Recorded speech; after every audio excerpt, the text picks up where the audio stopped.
सो आज हम conical pendulum देखेंगे। Conical pendulum is similar to a simple pendulum, थोड़ा सा अलग होता है। So this is what a simple pendulum looks like. एक रिजिड सपोर्ट से हमने एक थ्रेड को टाई किया हुआ है एक एंड पे, और थ्रेड का जो दूसरा एंड है उसमें मैंने एक हेवी ऑब्जेक्ट बांधा हुआ है।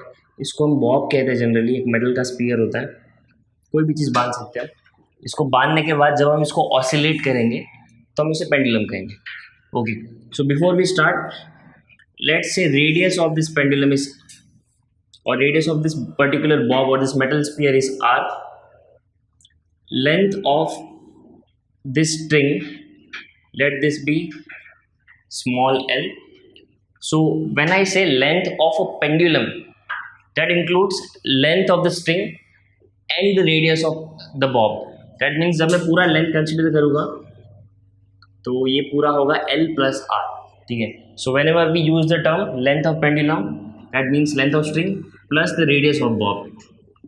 ओके, सो हमारा सिंपल पेंडुलम कैसा दिखता है? सिंपल पेंडुलम कुछ ऐसा दिखता है। मुझे क्या करना है, इसको सिर्फ यहाँ से लेके जाना है। जैसे मैं इसको यहाँ से छोड़ूंगा इस पॉइंट से, ग्रेविटी की वजह से अपने आप नीचे आएगा, और उसका जो मोमेंटम होगा उसकी वजह से, इनर्शिया की वजह से वापस ऑपोजिट डायरेक्शन में जाएगा, वापस ग्रेविटी से नीचे खींचेगा और ये ऐसे ही ऑसिलेट करते रहेगा। कोनिकल पेंडुलम हमारा थोड़ा सा अलग है। इस केस में हम क्या करेंगे, इस पेंडुलम को हम ऊपर तो लेके जाएंगे, लेट्स से हम इसको यहाँ तक लेके जाते हैं। बट एक चीज़ अलग ये होगी, जैसे हम इसको यहाँ पे लेके जाएंगे, इसको हम जो मोशन देंगे वो थोड़ा सा अलग होगा। Let's say this is the new position of the Bob. rather than just leaving it and let it fall with gravity, we will make sure कि हम इसको जो मोशन देंगे वो कुछ ऐसा होगा कि इसको हम यहाँ से अगर ऐसे पुश करते हैं तो देखो यही मेरा पेंडुलम एक सर्कुलर मोशन में ट्रैवल करेगा। दैट मीन्स अगर मैं यहाँ पे देखूँ तो मेरे पास एक ऐसा कुछ तो सर्कुलर मोशन होना चाहिए इसका, बराबर। यानी जहाँ से पेंडुलम का इनिशियल पोजीशन था वो एग्जैक्टली सर्कल के सेंटर में आएगा। तो अगर आप नोटिस करो, ये जो सर्कल इसके आसपास बन रहा है, मेरा पेंडुलम ये सर्कल के सर्कमफ्रेंस पर गोल गोल घूमेगा। और अगर हम देखें यहाँ पे नीचे ये सर्कल और ये दोनों थ्रेड को हम कंसिडर करें तो आपको एक कोन जैसा शेप दिखेगा। That's why we call it conical pendulum. So in this conical pendulum, we have the total length. Let this be L. That is length of pendulum. अब अगर मैं यहाँ से एक स्ट्रेट लाइन ड्रॉ करूँ, ठीक है, ये सर्कल के दोनों पॉइंट्स को ज्वाइन करते हुए, लेट्स से ये कहीं इसको अगर सेंटर पकड़ के लेते हैं हम, सो ये जो पार्ट होगा जैसे कि आपको दिख रहा होगा, ये लेंथ से ये पार्ट थोड़ा सा छोटा होगा। सो इसको हम लेते हैं, let this be H, height. अगर ये सेम होता, मान लो यहाँ तक मैं कंसिडर करता तो इसको भी मैं कैपिटल L लेता, ठीक है। सो यहाँ पर मेरे पास क्या है, ये है वो उस रेडियस है वो जो सर्कल ट्रेस करेगा उसका। So R represents radius. Now as we all know, जब मेरा ये पेंडुलम एग्जैक्टली सेंटर में था, सो इसका मास जो होगा वो नीचे की ओर होगा, क्योंकि ग्रेविटी उसको नीचे की ओर अट्रैक्ट करेगी। तो टोटल जो उसका वेट होगा mg वो नीचे की ओर डायरेक्टेड होगा। अब ऑब्वियसली बात है, उसको एक फोर्स नीचे खींच रहा है, बट सिंस ये थ्रेड से बंधा हुआ है तो नीचे तो नहीं जाएगा। तो उसको कौन अपोज करेगा, उसको ये थ्रेड अपोज करेगा। और सिंस हम इसको नीचे खींच रहे हैं तो थ्रेड के अंदर एक टेंशन डेवलप होगा। जैसे कि हमने देखा टेंशन क्या होता है, जब भी किसी चीज़ को आप दो एंड से पुल करो तो एक टेंशन फील होगा। तो इस केस में इस थ्रेड को भी टेंशन फील होगा। यहाँ पे रिजिड सपोर्ट से वो फिक्स्ड है, आगे मूव नहीं कर सकता, और बॉल ये उसे नीचे खींच रहा है। तो mass and gravity, that is weight is acting downwards, tension is acting upwards. But जब मैं इसको यहाँ से यहाँ पे ले जाता हूँ, जब ये मोशन में है, उस केस में मेरा वेट तो नीचे एक्ट करेगा, राइट। बट जैसे कि आप देख रहे होगे, इस केस में मेरा टेंशन का डायरेक्शन थोड़ा सा चेंज हो रहा है। मेरा टेंशन यहाँ से यहाँ चली जाए। So the T here represents tension in the string. We already know L यहाँ represent करता है length of pendulum. H is the height, this distance, and theta. अब देखो, जैसे कि आप यहाँ देख सकते हो, सेंट्रल लाइन से अगर हम यहाँ पे देखें तो एक एंगल बन रहा है, इस एंगल को हम लेंगे theta. So theta is the angle, ठीक है। बहुत ही सिंपल टर्म्स यूज़ किए मैंने। सो इसको हम एक कोनिकल पेंडुलम बोलेंगे। इसका मोशन कुछ ऐसा होगा कि जो बॉब होगा वो एक सर्कुलर मोशन में घूम रहा होगा, जो कि हॉरिजॉन्टल प्लेन के अंदर होगा। तो जब जब वो सर्कल के सर्कमफरेंस पे घूमेगा तो ओवरऑल मुझे एक कोन जैसा शेप देखने मिलेगा। इसे हम कहेंगे कोनिकल पेंडुलम। सो अब हम क्या करते हैं, जैसे कि आपको यहाँ पे दिख रहा होगा कि ये जो टेंशन है ना वो वाई एक्सिस पर है ना वो एक्स एक्सिस पर है, ठीक है। सो अगर मुझे इसे बैलेंस करना है किसी चीज़ से तो मुझे इस टेंशन को रिजॉल्व करना पड़ेगा ना। तो अगर हम एक फ्री बॉडी डायग्राम बनाएं यहाँ पर, let this be tension, let this be the weight acting downwards mg। अगर मुझे बैलेंस करना है बाकी फोर्सेस से तो I need to make sure कि ये कहीं ना कहीं या तो वाई एक्सिस पे या तो एक्स एक्सिस पर हो, बराबर। सो if I resolve this, if this is angle theta, क्या मैं बोल सकता हूँ यहाँ पे जो एंगल बनेगा इन दोनों में, लेट्स कंसीडर मेरा वाई एक्सिस और ये लाइन दोनों एक दूसरे से पैरेलल है। सो दैट मीन्स ये मेरा कहीं ना कहीं ऑल्टरनेट एंगल बनेगा जिसकी वजह से इस एंगल को भी थीटा ले सकता हूँ मैं। So if I take this angle as theta, इसी को हमने यहाँ पर बनाया। तो अगर मैं इसको रिजॉल्व करूँ, ये वाला कंपोनेंट जो कि बेस है जिसके साथ ये एंगल बन रहा है, जैसे कि आपको पता होगा जब भी हम रिजॉल्व करते हैं बेस वाले पार्ट को हम हमेशा कॉस थीटा लेते हैं और दूसरा जो उससे परपेंडिकुलर होता है वो ऑब्वियसली बातें होगा sine theta. So here I have resolved tension into components t cos theta t sin theta। So same हम यहाँ पे डायग्राम में भी बना लेते हैं। तो इसका जो कंपोनेंट x एक्सिस के साथ है इसको हम बोलेंगे t cos theta, और जो कंपोनेंट यहाँ पर होगा that is along the radius towards the center इसको हम लेंगे t sin theta। So this is my complete diagram. अब इसके बेसिस पे हमको कुछ चीज़ें फाइंड करनी, जैसे अगर ये कोनिकल पेंडुलम है तो इसका टाइम पीरियड क्या होगा। टाइम पीरियड क्या होता है, किसी भी ऑब्जेक्ट को अपना एक साइकिल कंप्लीट करने के लिए जो टाइम लगेगा उसे हम क्या कहते हैं, टाइम पीरियड। सो हमको फाइंड करना है कोनिकल पेंडुलम का टाइम पीरियड क्या होगा। So let's begin. So I hope आपको डायग्राम समझ में आ गया होगा। अब इसी के बेसिस पे जैसे कि आप देख सकते हो अगर हम वर्टिकल फोर्सेस को बैलेंस करें एक दूसरे से, so what I will get is I can see that T cos theta is the force which is balancing the weight of the pendulum। हम यहाँ पे कुछ चीज़ें कंसिडर कर रहे हैं, जैसे कि मेरा जो स्ट्रिंग है वो इनएक्सटेंसिबल है, यानी कि इसके फोर्स के वजह से ये अपना लेंथ चेंज नहीं करेगा। उसके अलावा कि इसका मास बहुत ज़्यादा कम है, तो ओवरऑल ये बॉब की मास की बात कर रहे हैं। सो बॉब का जो मास होगा उस पर ग्रेविटी लगेगी तो टोटल वेट जो है वो कहीं ना कहीं नीचे की ओर है और कॉस थीटा वाला कॉम्पोनेंट मेरा ऊपर की ओर है। So you will take this at equation number 1। On the other hand, we can also see that t sin theta is acting inverse। और जैसे कि हमने पहले पढ़ा हुआ है अंदर की ओर, सेंटर की ओर, जब भी कोई बॉडी सर्कुलर मोशन में हो सेंटर की तरफ जो फोर्स एक्ट करता है उसे हम कहते हैं centripetal force. So can I say that t sin theta is the force which is providing the necessary centripetal force। सो हमको पता है सेंट्रीपिटल फोर्स कितना होता है, centripetal force is half mv square upon r, where r is radius, v is velocity and m is mass। So based on this let's take this equation number 2।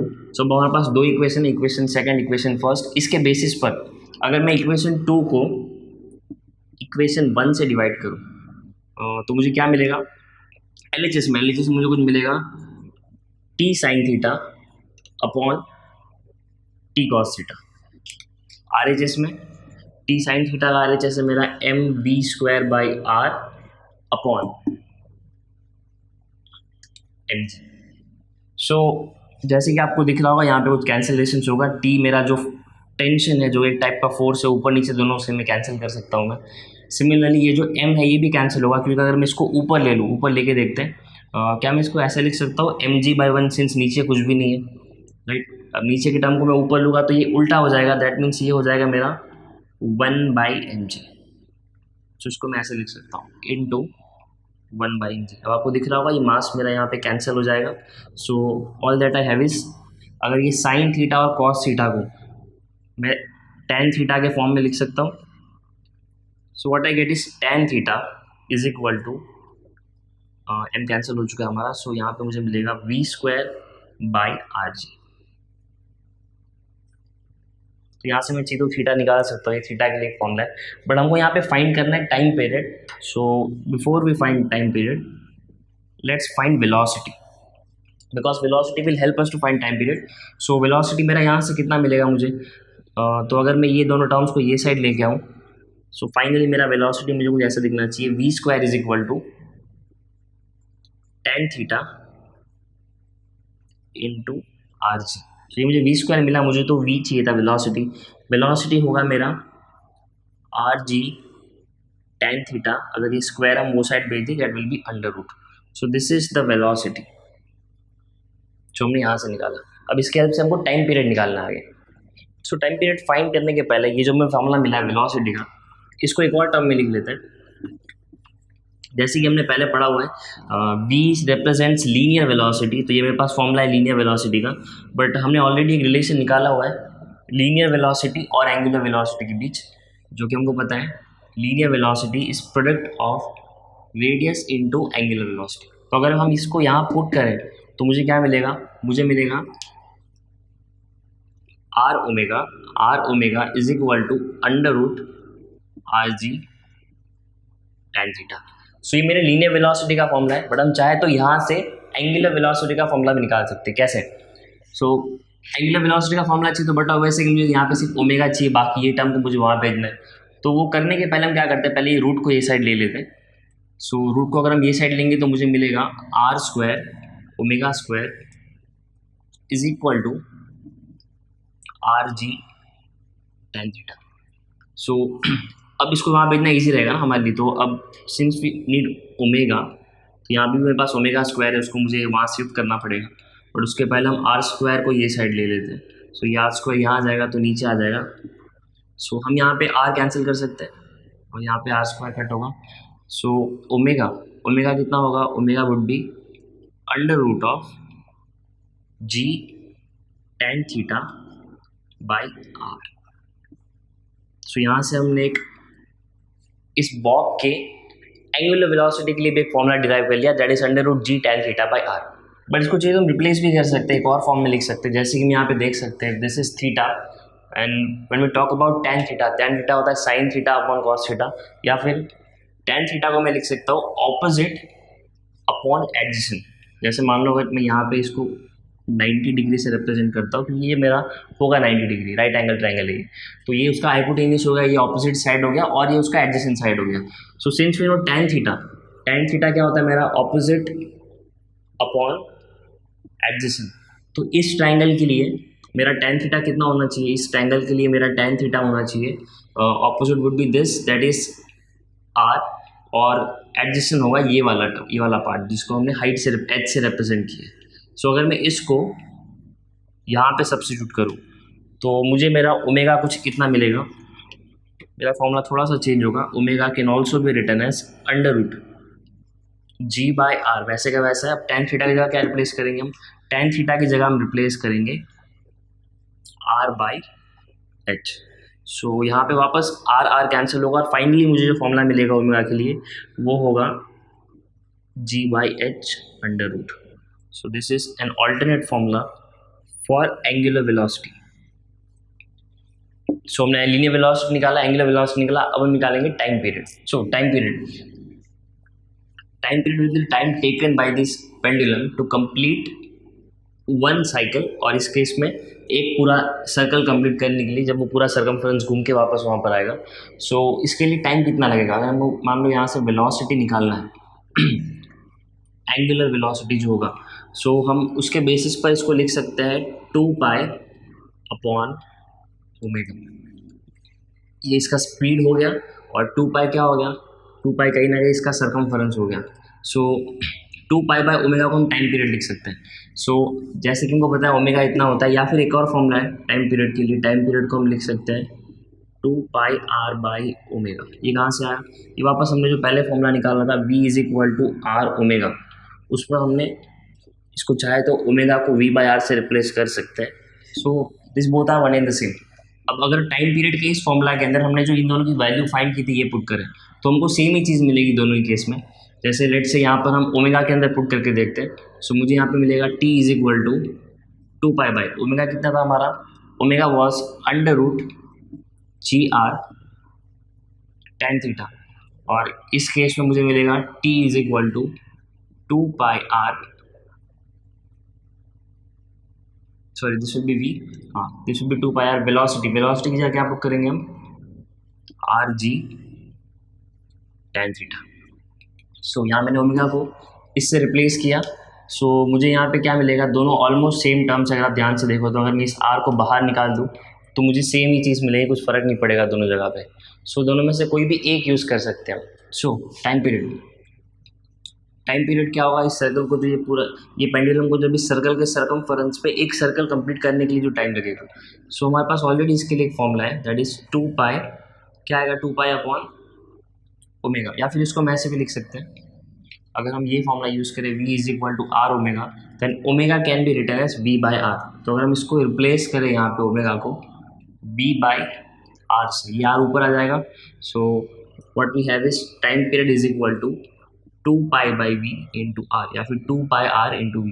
That makes sense, क्योंकि अगर आप देखो यहाँ का velocity के लिए हम देखें तो ये मुझे मिलेगा 2 pi R upon T. What is 2 pi R? 2 pi R is the distance covered, that is circumference of the circle, एक साइकिल कंप्लीट करने के लिए। और उसके लिए जो टाइम लगा उसको तो हमने टाइम पीरियड बोला है टी। तो वेलोसिटी क्या हो गया, distance covered upon time taken. तो एक साइकिल के लिए जो टाइम लगेगा दैट इज टाइम पीरियड, और डिस्टेंस कवर्ड इस केस के लिए सर्कल का सर्कमफेरेंस होगा, जिसको मैंने 2 पाई आर लिखा। सो इस बेस से मुझे मिला time period T is equal to 2 pi R पर बाई वेलोसिटी, लीनियर वेलोसिटी। तो अगर मैं यहाँ पे लीनियर वेलोसिटी का फॉर्मूला ये वाला पुट करूँ तो मुझे टाइम पीरियड मिलेगा, time period is equal to 2 pi R upon under root R G tan theta. So यहाँ से हमको आगे कंटिन्यू करना है। उसके लिए हम ये आर को कैंसिल कर सकते हैं, बट सिंस ये आर है और ये रूट आर है तो उसको थोड़ा सा सिंप्लीफाई कर देते हैं। कैन आई से दिस इज 2 पाई, क्या मैं इस आर को root R into root R लिख सकता हूँ, बराबर root R into root R, मुझे वापस वो आर ही मिलेगा, और यहाँ पे मुझे मिल रहा है under root R G tan theta. अभी 1 2 3 तीनों ही रूट है तो तीनों को एक साथ लिख सकते हैं हम। मुझे मिलेगा टी इज इक्वल टू 2 पाई, पूरा अंदर ले लिया मैंने इन दोनों को भी, मुझे मिलेगा R into R upon R G tan theta. अब इसमें से किसी भी एक आर को कैंसिल कर सकता हूँ मैं। So what we have is time period is equal to 2 pi under root R by G tan theta. So ये हम इस फॉर्म में मुझे मिल चुका है। अब इसमें एक छोटा सा चेंज करेंगे हम, जैसे कि यहाँ पर हम देख सकते हैं थीटा, थीटा के हिसाब से अगर हम यहाँ पे साइन थीटा निकालें for this theta, sine theta क्या होता है हमारा, sine theta is opposite upon hypotenuse. So इसके लिए ऑपोजिट क्या हो गया, ऑपोजिट हो गया आर, हाइपोटेन्यूस क्या हो गया। आप अगर ध्यान से देखो तो ये जो हाइपोटेन्यूस है ये कहीं ना कहीं मेरे पेंडुलम का लेंथ है, जिसको हमने स्मॉल एल से रिप्रेजेंट किया है। सो इस केस के लिए हम क्या करते हैं, हमने फाइनली यहाँ पे जो टाइम पीरियड निकाला है ये वाले फॉर्म में, उसमें हम ये वैल्यू पुट करते हैं। सो मेरा टाइम पीरियड कितना है, time period is equal to 2 pi under root R upon G tan theta. But जैसे कि हमने यहाँ पे देखा sine theta opposite upon hypotenuse, but for this theta opposite is the radius of this circle and hypotenuse is the length of the pendulum. तो इसको मैं R by L से रिप्रेजेंट कर सकता हूँ। So this gives me sine theta is equal to are by L. This also means R is equal to L into sine theta. तो अगर मैं इसको यहाँ पर रिप्लेस करूँ आर की जगह पर तो मुझे क्या मिलेगा, मेरा फाइनल फॉर्म कुछ ऐसा होगा। So time period is equal to 2 pi under root, now we will replace R by L sine theta upon G tan theta. तो इसको मैं ऐसे भी लिख सकता हूँ, क्योंकि सिंस मेरा टैन थीटा जो होता है वो होता है sine theta upon cos theta, this means this can be written as sine theta upon cos theta. So मैं यहाँ पे साइन थीटा दोनों कैंसिल कर सकता हूँ, और ये नीचे 1 बाय कॉस थीटा है। तो अगर मैं इसको ऊपर लाता हूँ तो मुझे फाइनल फॉर्म मेरे टी का कुछ ऐसा मिलेगा, T is equal to 2 pi under root L cos theta upon G. So this is the time period for this conical pendulum. It depends on theta, length of pendulum, acceleration due to gravity, और ये तो मेरा constant term है 2 पाई। अब अगर मेरा theta बहुत छोटा होता है, that means the case when theta is almost equal to 0, तो मैं इसको थोड़ा सा चेंज भी कर सकता हूँ। चेंज क्या होगा, अगर मेरा ये थीटा बहुत ज़्यादा छोटा होता है, ऑलमोस्ट इक्वल टू 0 होता है, सो अगर ये 0 डिग्री के बहुत पास है तो मेरा कॉस थीटा कितना आएगा, cos theta आएगा मेरा 1, and for that case my formula for time period will be t is equal to 2 pi under root L by G। सो इससे हमको एक चीज़ क्लियरली दिख रही है कि मेरा जो टाइम पीरियड है वो कुछ स्पेसिफिक चीज़ों पर ही डिपेंड करता है, जैसे कि किन किन चीज़ों पे डिपेंड करेगा? मेरा टाइम पीरियड डिपेंड करेगा सबसे पहले मेरे लेंथ ऑफ पेंडुलम के ऊपर। पेंडुलम का लेंथ अगर आप चेंज करोगे तो कहीं ना कहीं उसका टाइम पीरियड भी चेंज होगा। दैट मीन्स ये पेंडुलम जो घूम के वापस अपनी जगह पे आ रहा है, अब उसको अलग टाइम लगेगा। उसके अलावा ये डिपेंड करता है मेरा ग्रेविटी के ऊपर। तो अगर acceleration due to gravity change होता है तो कहीं ना कहीं मेरे पेंडुलम का टाइम पीरियड भी चेंज होगा। यानी कि अर्थ पे अलग अलग जगह पे आपको अलग अलग टाइम पीरियड मिल सकता है, बिकॉज अर्थ पे ग्रेविटी कांस्टेंट नहीं है। ये किन किन चीज़ों पे डिपेंड नहीं करता, जैसे कि आपको दिख रहा होगा ये थीटा पे डिपेंड नहीं करता, बट थीटा अगर छोटा रहेगा तो फॉर्मूला अलग रहेगा, थीटा बड़ा रहेगा तो फॉर्मूला अलग रहेगा। तो मैं बोल सकता हूँ ये थीटा पे कहीं ना कहीं डिपेंड करता है। बट क्या ये मास पे डिपेंड करता है? क्या आपको फॉर्मूला में कहीं पे भी मास दिख रहा है स्मॉल में? बिल्कुल नहीं। तो इसका मतलब है मेरा पेंडुलम का जो टाइम पीरियड है वो पेंडुलम के मास पे डिपेंड नहीं करता। दैट मीन्स अगर मैं इस बॉब का साइज छोटे से बड़ा भी कर देता तो भी पेंडुलम के टाइम पीरियड को कोई फर्क नहीं पड़ता। That means it is independent of mass, but it is dependent on these two parameters. It is independent of the mass. So this is how we find time period of a conical pendulum. So अभी थोड़ी देर पहले हमने time period का एक formula निकाला। क्या था वो फॉर्मूला? 2 π√L/g। ऑलरेडी हम निकाल चुके हैं। बट मान लो अगर मेरे पास लेंथ ऑफ पेंडुलम नहीं है, तो अगर मुझे ये वैल्यू नहीं पता उसके बिना क्या मैं टाइम पीरियड निकाल सकता हूँ? नहीं। सो इसके लिए मैं एक ऑल्टरनेट फॉर्मूला निकालेंगे। कहाँ से निकालेंगे? ये दोनों इक्वेशन जो हमने पहले से निकाली हुई है, ठीक है। टी साइन थीटा टेंशन के जो दो कंपोनेंट जिसको हमने रिजॉल्व किया था उससे मुझे दो इक्वेशन मिला। तो अगर मैं इन दोनों इक्वेशन को स्क्वायर करके ऐड करता हूँ तो मुझे कुछ ऐसा मिलेगा, T square sine square theta plus T square cos square theta, और आर एच एस में मुझे मिलेगा M V square by R plus M G. So मैंने यहाँ पे भी इन दोनों को ऐड किया तो मुझे यहाँ पे भी इनको स्क्वायर करना पड़ेगा, squaring and adding both the sides, right. So जैसे कि आप देख रहे हो यहाँ से हम टी स्क्वायर कॉमन ले सकते हैं।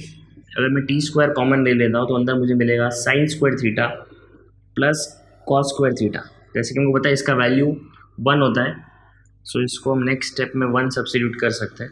Since sine square theta plus cos square theta is 1, and यहाँ पे हमारी वैल्यूज अनचेंज रहेगी, इसे हम कुछ चेंज नहीं कर रहे फिलहाल तो, प्लस एम जी स्क्वायर।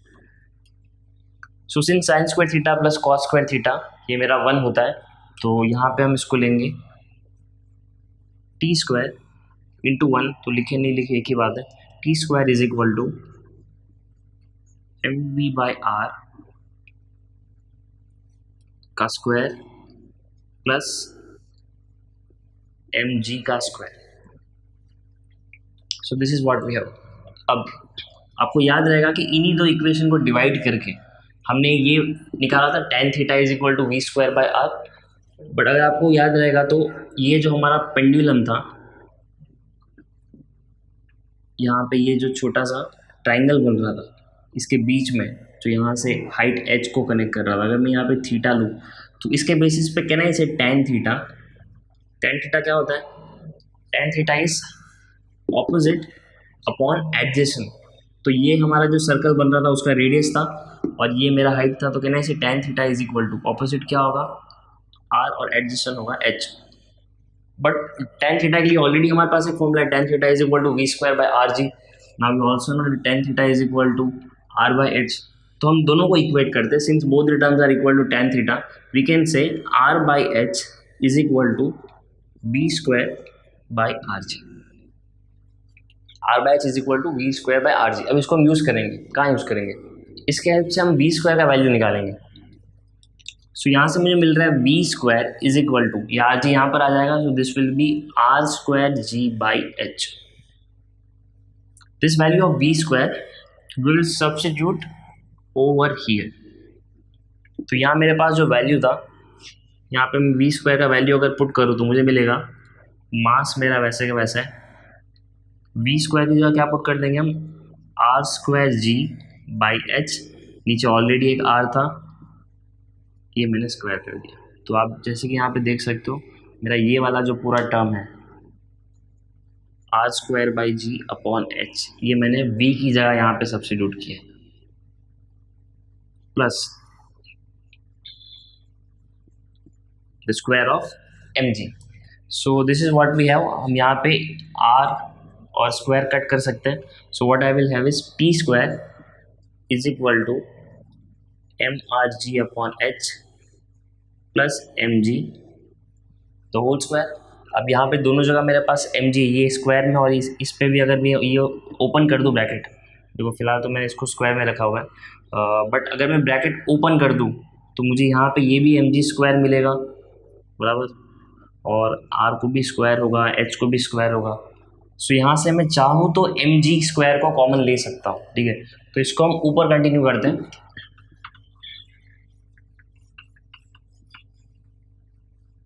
चलो इतना हमारे काम का है तो यहाँ तक रखता हूँ मैं. So T square is equal to, क्या कॉमन लिया हमने कॉमन लिया mg स्क्वायर. तो मुझे अंदर क्या मिला, मुझे अंदर मिला r square by H square plus 1. क्योंकि देखो मैंने दोनों साइड से mg स्क्वायर बाहर ले लिया, बट अभी भी यहाँ पे इन दोनों जगह पे स्क्वायर है, और मैं टी स्क्वायर नहीं चाहिए था, हमको टी चाहिए था. तो अगर मुझे टी निकालना रहेगा तो ये स्क्वायर को वहाँ भेजना पड़ेगा, दैट इज स्क्वायर रूट. सो मुझे मिलेगा mg square r square H square plus 1. So this is a form of T. अब हम चाहे तो यहाँ के स्क्वायर को हटा सकते हैं कैंसिल करने के लिए, mg से बाहर भी ले सकते हैं, but this is an alternate formula for time period. इसके बेसिस पे हम टाइम पीरियड निकाल सकते हैं. तो जैसे कि आपको दिख रहा होगा यहाँ पे अगर मेरे पास सिर्फ r और h होता है तो भी यहाँ से मैं टाइम पीरियड निकाल सकता हूँ. तो मेरा फाइनल फॉर्म कुछ ऐसा दिखेगा, time period is equal to mg square को मैंने बाहर ले लिया रूट से. So what I have is r by h, ये दोनों को मैं साथ में ऐसे भी लिख सकता हूँ root square plus 1. So this is the final form for time period. So now we have two alternate formula for time period.